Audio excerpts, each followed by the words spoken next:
But if you don't have the skills to support those tools, then they're just added weight. And weight on a go bag is a killer.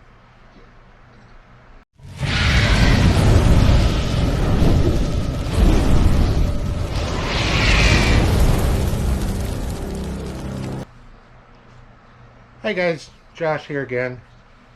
The more and more I see our country taking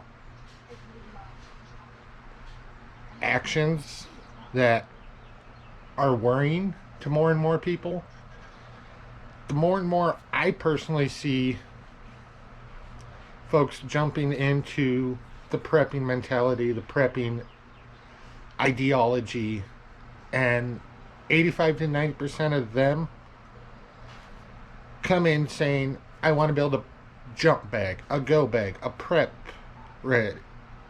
bag.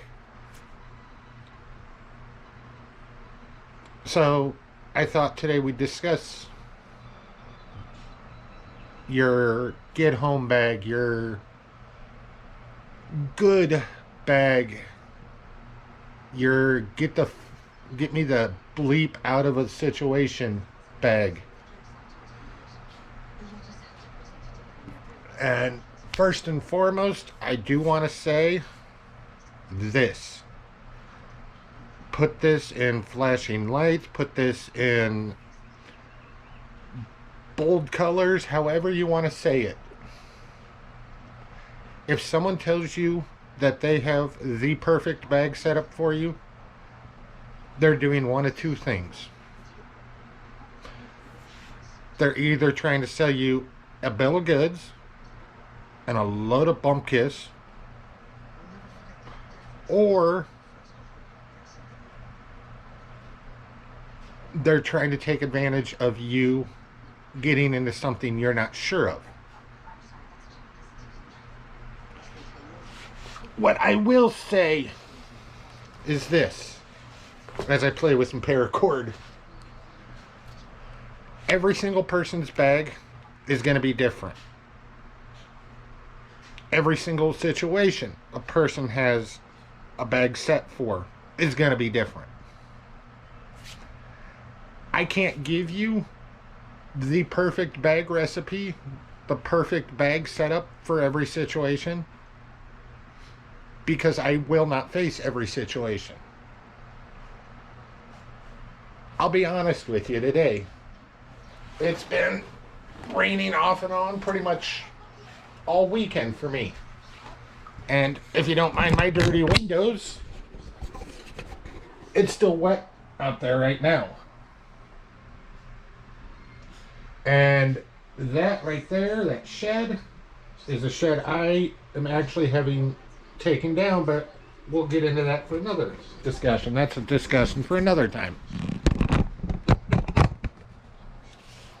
So, what I'm going to show you today is what I call my 72-hour to week-long readjust and reassess bag. You might call it a jump bag, you might call it a go bag. To me, they all have the same basic ideas and the same basic principles behind it.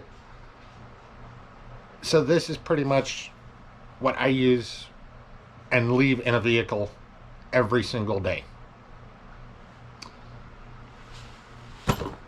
Before we get to any bag though, let me put it this way.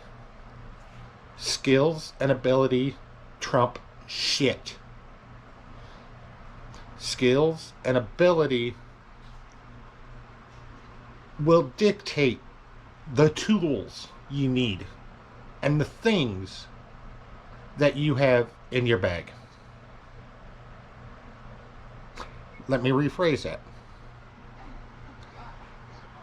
The skills and the abilities that you have will dictate, will lead you in the direction into what you need to pack into your bag.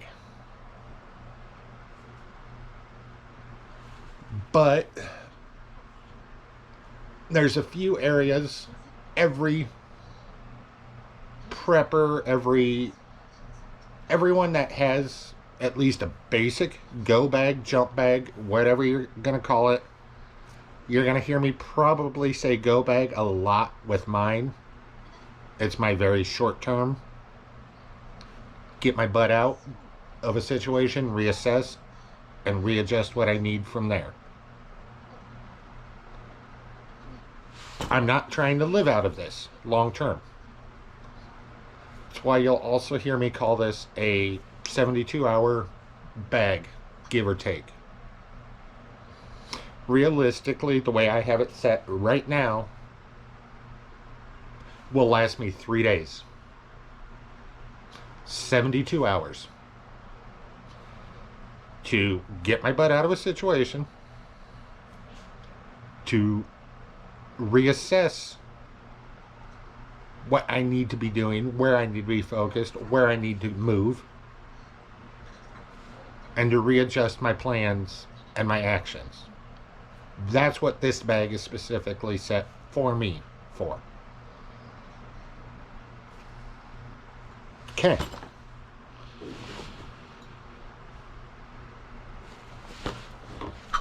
Let's show you, and I'll be the first to admit, this is a very, very, very light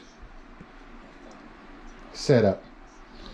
Mind the little, if you don't mind the mess in the corner there, but this is an extremely light setup.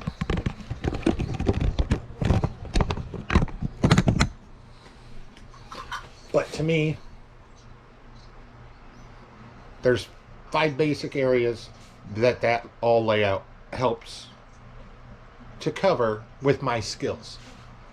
It gives me shelter. It covers my nutrition for a set period. Like I said, this is set up currently as a 3-day,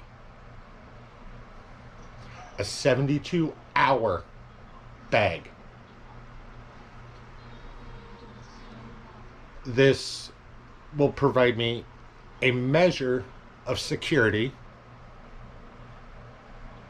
as well as much safety as I think I need for this specific setup. And then there's what I call my other category.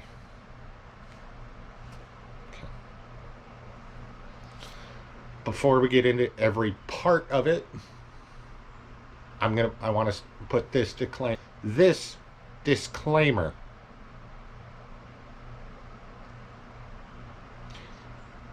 Your bag should never, ever stay static. You should always be constantly rotating tools in and out. Should be rotating your food. I do it twice a year minimum, because you should also always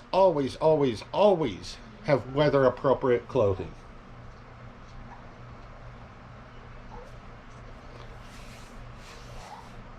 So starting with how I approached everything. Okay. Like I said, my plan with this setup is a 72-hour reassess, readjust plan. A jump bag, a go bag, whatever you kind of want to call it. Like I said, everybody's got a little bit of a different way of viewing it. This is my view. This is what works for me. I've actually had to use this setup. Similar setup. It was set more as a wintertime setup versus what I'm going to be showing you today is more my base year-round setup. Okay. First and foremost, I know there's people that say, oh, your bag needs two of one, two is one is none. I hear that quite a bit. And you'll see very shortly with my setup. There's times I believe that and put that into factor, and then there's times I ignore it.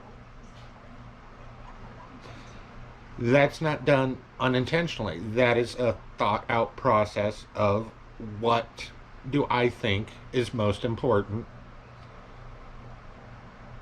And having done my research and my local area on my plans, what items am I going to need to supplement my abilities?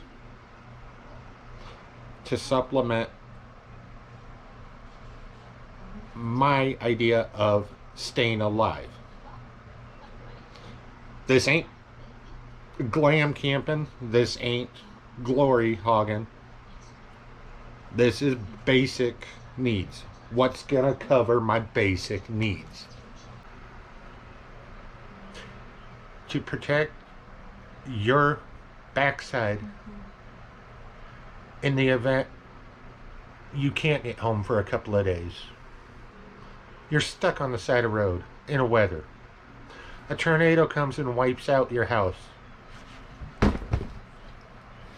Your jump bag, your go bag. That's